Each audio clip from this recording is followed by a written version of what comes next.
Assalamualaikum friends. என்ன ரெடியா இருக்கீங்க? இப்போ நம்ம பேசிக் ஸ்டிச் ஸ்டார்ட் பண்ணலாம் போறோம். ஓகே. இந்த டெரஸ் வீவிங் மிஷின் ஃபர்ஸ்ட் நமக்கு வந்து பேசிக் ஸ்டிச்க்காக ஒரு ஃபேப்ரிக்கும் measurement easy mark scale scissor இதெல்லாம் எடுத்து வச்சிருக்கோம். இப்போ இதை மெஷர் பண்ணி கட் பண்ணிட்டு ஸ்டிச்சிங் பேசிக்ல ஆரம்பிச்சோம்னா பார்க்க போறோம். சரி, நம்ம பேசிக் ஸ்டிச் வந்து ஸ்டார்ட் பண்ணலாம். முதல்ல ஃபேப்ரிக்கை நம்ம எடுத்துக்கலாம். இதோட அளவை நீங்கள் வந்து விரிச்சு கட் பண்ணிட்டு நமக்கு எந்த அளவுக்கு வேணுமோ அந்த அளவுக்கு நீங்கள் விரிச்சு விட்டுக்கணும். நான் விரிச்சு விட்டுட்டேன். இப்போ நான் விரிச்சு விட்டுட்டேன். ஸ்ட்ரைட்டாக விரிச்சு விட்டுட்டு இப்போ உங்களுக்கு தெரியும் இந்த மாதிரி கொஞ்சம் ஸ்ட்ரைட்டாக விரிச்சு எடுக்கணும். இந்த எட்ஜ் இருக்குல்ல, இப்போ நமக்கு வந்து மெஷர்மெண்ட் டேப்ல ஸ்ட்ரைட்டாக விரிச்சு விட்டுக்கோங்க. ஸ்ட்ரைட்டாக விரிச்சு விட்டுட்டு நம்ம லென்த்துங்கிறது இந்த இடத்துல இருந்து நம்மளுடைய நீளம். நமக்கு வந்து நீளம் வந்து ஒரு 22 இன்ச்சு வர மாதிரி, அதாவது ஸ்டார்டிங்ல இருந்து ஒரு 22 இன்ச்சு லென்த் எடுத்துக்க போறோம். நம்ம அளவு எடுத்ததுல இருந்து மாறக்கூடாத அளவு கரெக்டாக வச்சு நீங்கள் லென்த்தை கால்குலேஷன் பண்ணணும். இந்த மாதிரி தான் ஓகேவா? அதை சூட்டவோ இப்போ பண்ணக்கூடாது. உங்களுக்கு நான் சொல்கிறேன், இதை நான் வந்து இடத்துல தான் பேசிட்டேன். நீங்கள் வந்து கீழே வச்சுட்டு அழகாக மெஷர் பண்ணி கட் பண்ணிக்கோங்க. அடுத்ததான் நம்ம ஸ்டார்டிங் இந்த ஃபேப்ரிக் ஸ்டார்டிங் பாயிண்ட்ல இருந்து நமக்கு வந்து வித்துங்கிறது அகலம், லென்த்துங்கிறது நீளம். இப்போ இந்த வித்தோட அகலம் வந்து நமக்கு இங்கே வந்து கிராஸ் இருக்கலாம். நான் வந்து ஒரு 5 இன்ச்சு கொடுத்துக்கிறேன். ஓகேவா? இப்போ நீங்கள் வந்து இங்கே 22 இன்ச்சில் மார்க் பண்ணியிருக்கீங்க பார்த்தீங்களா? இந்த 22 இன்ச்சில் இருந்து இதே டெட்டன்ல வச்சு ஒரு 5 இன்ச்சுக்கு மார்க் பண்ணிக்கோங்க. நீங்கள் ஸ்கேல் வச்சு கூட நீங்கள் யூஸ் பண்ணி போட்டுக்கலாம். இந்த ஸ்ட்ரைட்டுக்கும் அதே மாதிரி நீங்கள் நடுவுலையும் வந்து என்ன பண்ணுங்கன்னா இந்த ரெண்டு அளவுக்கும் நடுவில் ஒரு அளவுலையும் வந்து 5 இன்ச்சு மார்க் பண்ணிக்கோங்க. ஒரு 2-3 இடத்துல 5 இன்ச்சு மார்க் பண்ணிட்டு ஸ்கேல் வச்சு இந்த எட்ஜையும் ஜாயின் பண்ணிக்கலாம். ஓகே, இந்த மாதிரி கோட் போட்டு சிசரை யூஸ் பண்ணி நம்ம கோட் போட்ட இடத்த கட் பண்ண போறோம். சிசரை இப்படி எடுத்து கட் பண்ணக்கூடாது. இப்படி ஷார்ட்டா வச்சுதான் கட் பண்ணுங்க. பாருங்க, இப்படி எடுத்து ஃபுல்லா கட் பண்ணிட்டு விட்டுனா பிசு தட்டும். இப்படி பாதியா ஸ்ட்ரைட்டா கட் பண்ணிடுவோம். இப்போ நம்ம அளந்த மெஷர்மெண்ட் நமக்கு வந்துச்சு. அதாவது இப்போ தனியாக தெரியும், லென்த் 22 இன்ச்சு, அகலம் 5 இன்ச்சு. ஓகே, இதை நம்ம வந்து எப்படி தைக்கிறது, எப்படி நம்ம மிஷினில் நூல் கோக்குறதுங்கிறத பார்க்க போறோம். ஓகே, நம்ம தைக்கல ஸ்டார்ட் பண்ணுறதுக்கு முன்னாடி நம்ம இந்த பாபின்ல எப்படி நூல் வந்து இந்த பாபின்ல எப்படி நூல் கோக்குறதுன்னு பார்க்க போறோம். இதை இப்படி போட்டுட்டு பாபின் அந்த ஹோட்டலில் போடணும். நெக்ஸ்ட் நம்மளுடைய பாபினுக்கு ஒரு த்ரெட் வச்சுக்கோங்க. எனக்கு இந்த த்ரெட் இருக்கு, ஸோ நான் யூஸ் பண்ண போறேன். உங்களுக்கு 2 பின் சொல்லியிருப்பேன். இதில் வந்து ஒன்று வந்து பாபின்காக நான் போடுறேன், இன்னொன்று வந்து நான் ஸ்டிச்சிங் பண்ணுறதுக்காக ஒன்று போடுறேன். உங்ககிட்ட ஒரு நூல் இருந்தால் ஒரு நூல் வச்சுக்கோங்க. இப்போ இதுலேருந்து நூல் எடுத்து இந்த ஹோல் வழியாக உள்ள விட்டு வெளியே எடுக்கணும். ஸோ நான் இது வழியாக நான் த்ரெட்டை இன்செர்ட் பண்ணுறேன். பாருங்க, இன்செர்ட் பண்ணிட்டு என்னுடைய பேக் சைடு, ஃப்ரண்ட் சைடு, மிஷினுடைய ஃப்ரண்ட் சைடில் இந்த த்ரெட்டை எடுத்துட்டேன். பார்த்தீங்களா? இந்த மாதிரி நீங்கள் ஹெல்ப் பண்ணி எடுக்கணும். நான் இந்த த்ரெட்டை எடுத்தாச்சா உங்களுக்கு தெரியல. இந்த த்ரெட்டை வந்து ஹோல் எடுப்பாங்க. இந்த ஹோல் வழியாக இந்த சைடில் விட்டு இந்த சைடில் எடுக்கணும். காட்டுறேன்.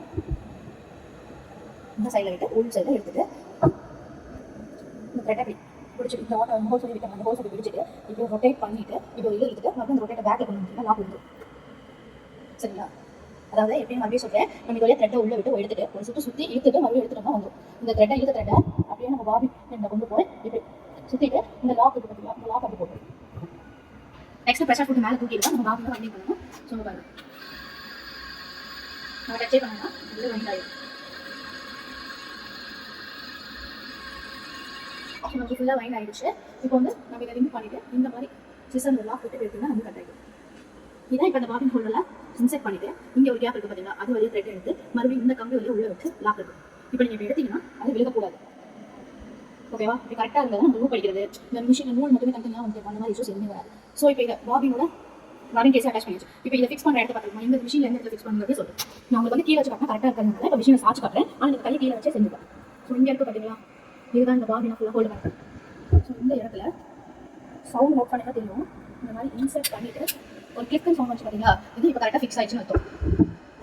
சரி, அடுத்ததான் ரெண்டாவதுக்கு வந்து நம்ம ஸ்டிச்சிங் பண்ணுறதுக்கு வந்துட்டு நீங்கள் ஃபர்ஸ்ட் எப்படி பாபின் கோக்க மேலே ஸ்கூல் பின்னில் போட்டு போட்டீங்களோ அதே மாதிரி போட்டுட்டு இந்த எஸ் டைப் பண்ணிங்கன்னா உங்களுக்கு தெரியும். நெக்ஸ்ட் இந்த பின்னில் வந்து இன்செர்ட் பண்ண போகிறோம். இங்கே எப்படி த்ரெட்டை வைண்ட் பண்ணி நம்ம நீடில் கொண்டு வரப்போ இப்போ பார்க்க போகிறோம். நல்லா க்ளீனாக வச்சிருக்கேன். இதுதான் வந்து எஸ் டைப் வைண்ட் பண்ண போகிறோம். நம்மளோட த்ரெட்டு முனையை எடுத்துக்கோங்க. அதை இந்த ஹோல்டு வழியாக நம்ம முதல் போட்டதுக்கு அந்த ஓட்டையில் விட்டு மேலே வந்து எடுத்துக்கணும். மறுபடியும் அப்படியே கீழே கொண்டு போய் 3வது ஓட்டை வழியாக உள்ள விட்டு எடுக்கணும் மேலே. இப்போ இதை பார்த்தீங்கன்னா ஒரு எஸ் டைப்லேயே இருக்கும். பார்க்கறதுக்கு எஸ் போட்ட மாதிரி இருக்கும். இப்போ நம்ம எடுத்ததுக்கு அடுத்தது நெக்ஸ்ட் டென்ஷன் டிஸ்க் வழியாக நம்ம எப்படி பாபின் ஹோல்ட் பண்ணுவோம் அதே மாதிரி வந்து இது ஒரு கிளிப் வந்து சவுண்ட் வரும். அதுக்கப்புறம் ஹூக்கில் மாட்டிட்டு இந்த எல் டைப் இருக்குது பார்த்தீங்கன்னா இப்படி எடுத்ததுக்கப்புறம் இந்த எல் டைப் வழியாக மேலே விட்டுருவோம். விட்டுட்டு இங்கே ஒரு ஹோல்டு இருக்குது பார்த்தீங்களா அது வழியாக இன்செட் பண்ணுவோம். எடுத்துட்டு நெக்ஸ்ட் இங்கே இந்த ஹோல்டு இருக்குது பார்த்தீங்களா இந்த ஹோல்டு வழியாக இப்படி உள்ள விட்டு இந்த பக்கம் எடுக்கணும். இந்த வாட்டர் விட்டு இந்த பக்கம் எடுத்துட்டு அடுத்ததான் இங்கே ஒரு லாக் இருக்குது பார்த்தீங்கன்னா அதே மாதிரி லாக்கில் இன்செர்ட் பண்ணிக்கணும். அடுத்து இந்த இடத்துல நம்ம விட்டு ஒரு லாக் எடுத்துட்டு இந்த சைடில் இருந்து தான் நம்ம நீடுக்குள்ள இன்செர்ட் பண்ணணும். வெளியே நிற்கிறேன் நீங்கள் வெளியே நிற்க வச்சுக்கணும். இதை எடுத்து கீழே இப்போ நம்ம கீழே பாபில் வந்து உள்ள எடுக்கல நம்ம ஹேண்ட் வீலை வந்து சுத்தம்னா வந்துச்சுக்கலாம். இந்த நீடலும் ரெண்டு த்ரெட்டையும் ஜாயின் பண்ணி பின்னாடி வச்சுக்கணும். இப்போ நம்ம கட் பண்ணி வச்சிருக்கோம் பார்த்தீங்கன்னா 22 இன்ச் லென்த்துக்கும் 5 இன்ச் வந்து அகலத்துக்கு கட் பண்ணி வச்சிருக்கோம். இப்போ வந்து இந்த இதில் வந்து இந்த லென்த்லேயே வந்து நம்ம ஸ்டிச்சிங் பழகும். ஃபர்ஸ்ட் ஒரு சுடிதாரோ பேரோ சைடில் தைக்கிறோம் அப்படின்னா ஸ்ட்ரைட் ஸ்டிச்சிங்காக போடுவோம். அந்த மாதிரி போடுறப்ப இது வந்து ஒரு 10 இன்ச்சுக்கு மார்க் பண்ணணும். ஒவ்வொரு 10 இன்ச்சுக்கு மார்க் பண்ணணும். இங்கேருந்து 10 இன்ச் எங்கே வருதுன்னு பாருங்கள். ஸ்ட்ரைட்டாக ஃபேப்ரிக்கை வச்சுக்கணும். ஸ்ட்ரைட்டாக ஃபேப்ரிக் வச்சு 10 இன்ச்சில் ஒரு மார்க், ஒரு 1/2 இன்ச்சு கீழே ஒரு மார்க், 10 இன்ச்சில் ஒரு மார்க், 1/2 இன்ச்சு ஒரு மார்க். மறுபடியும் இந்த 1/2 இன்ச்சு கீழே வந்து வச்சு 10 இன்ச்சில் ஒரு மார்க், 1/2 இன்ச்சில் ஒரு மார்க். இந்த மார்க் எதுக்குன்னு சொல்கிறேன். நம்ம இங்கே 1/2 இன்ச்சு கொடுத்துருக்கோம்ல, இந்த 1/2 இன்ச்சுக்குள்ள தான் தைய முடியுதுன்னு நட்டோம். இதுக்குள்ள பேக் டேக் வரும். இதை தாண்டி வெளியே போகலாம், தாண்டி உள்ளே வருவார். அதே தான் இங்கேயும் நீங்கள் ஸ்டார்டிங் தைக்கும் போது பேக் டேக் கூட தைச்சிட்டு ஸ்ட்ரைட்டாக தைக்கணும். இப்போ நம்ம தையல் போட போகிறோம். என்னுடைய சைஸ் அட்ஜஸ்ட்மெண்ட் 5 இருக்குது. இப்போ நான் பாருங்கள் இதை கீழே எடுத்து ப்ரெஸ் பண்ணி 2.5 எல்லாத்துக்குமே மோஸ்ட்லி 2.5 ஸ்டிச் தான். இப்போ 1/4 இன்ச் கேப் தான் நீங்கள் ஸ்டிச் பேப்பரில் எப்படி ஸ்டிச் பண்ணுவோம் அதே மாதிரி. இப்போ நம்ம ஸ்டார்டிங் தைக்கிறப்ப என்ன சொல்லிட்டு பேக் டேக் போடணும். போட்டுட்டு 1/4 இன்ச் கேப்லேயே தைக்கணும். நான் வந்து எனக்கு ஸ்பீட் கொஞ்சம் எக்ஸஸ் பண்ணிக்கிறேன். 1/4 இன்ச் கேப்லேயே ஸ்டிச் பண்ணுவோம். ஃபர்ஸ்ட் வந்து 1/4 இன்ச் கேப்ல ஸ்டிச் பண்ணிடுவோம். ஸ்ட்ரைட் தையல் வேணும். நம்ம பீஸ் வந்து ஆல்ரெடி வச்சு பீஸ் அந்த இதெல்லாம் இருக்கிறதுனால அந்த இடத்துல ஃபுல்லாக தைச்சிடுவோம். இப்போ நான் ஃபுல்லாக தைச்சிட்டேன். எனக்கு வந்து ஒயிட் த்ரெட் உங்களுக்கு தெரியாது இருக்கும். நீங்கள் வந்து வேறு ஏதாவது யூஸ் பண்ணி தைச்சிக்கலாம். இப்போ இந்த தையல் வந்து என் காலேஜ் நான் ஸ்டார்ட் பண்ணுறேன். இப்போ நம்ம என்ன பண்ணணும், இந்த இடத்துக்கு வரும்போது பேக் டேக் போடணும். ஸ்டார்டிங் ஸ்டிச்சில் பேக் டேக் போடணும். பேக் டேக்னா பின் தையல், அதாவது முன்னே வந்து பின்ன போகிற தையல். அடுத்து 1/4 இன்ச் கேப் வந்து தைக்கணும். கையை கிட்ட கொண்டு போகும்போது பார்த்து கொண்டு போகணும். ரொம்ப சேஃபாக தைங்க, பொறுமையாக தைங்க, ஸ்பீடை கம்மியாக வச்சுக்கணும். இந்த இடத்துல நான் நிறுத்திட்டேன். இப்போ எனக்கு இந்த இடத்துக்குள்ள பேக் டேக் போடணும். 10 inch 1/2 inch kilo bag tag அப்படியே என்னோட போட்டுக்கிட்டு 1 டேக்ல நிற்கணும்னு சொன்னாங்க. அந்த மாதிரி எப்படி கிடைக்கணும். அடுத்து இப்போ இங்கே வந்து என்னோட பேக் டேக் அப்புறம் ஸ்ட்ரைட் ஸ்டிச்.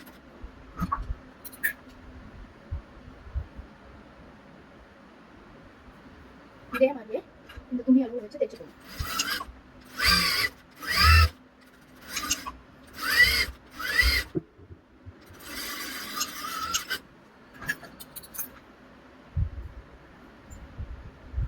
தெரியுதா நம்ம தையல் எப்போ 1/4 இன்ச் கேப்ல விழுந்துருக்குன்னு தெரியுதா?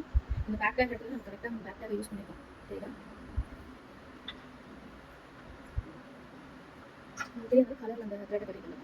இந்த 1/4 இன்ச் கேப்ல எவ்வளோ இருக்குது. இதே மாதிரி இந்த ஃபேப்ரிக் ஃபுல்லாக தைச்சு பாருங்க. நம்மளோட நெக்ஸ்ட் வீடியோவில் அடுத்து எந்த மெத்தடில் தைக்கிறாங்கன்னு சொல்கிறேன். ப்ராக்டிஸ் பண்ணுங்க, பொறுமையாக பண்ணுங்க. எடுத்து நிறைய தைக்கணும் அப்படிங்கிற ஆர்வம் இருக்க தான் செய்யும். நம்ம இன்னும் நிறைய தைச்சிக்கலாம். கொஞ்சம் பொறுமையாக வந்து நிறைய கற்றுக்கோங்க.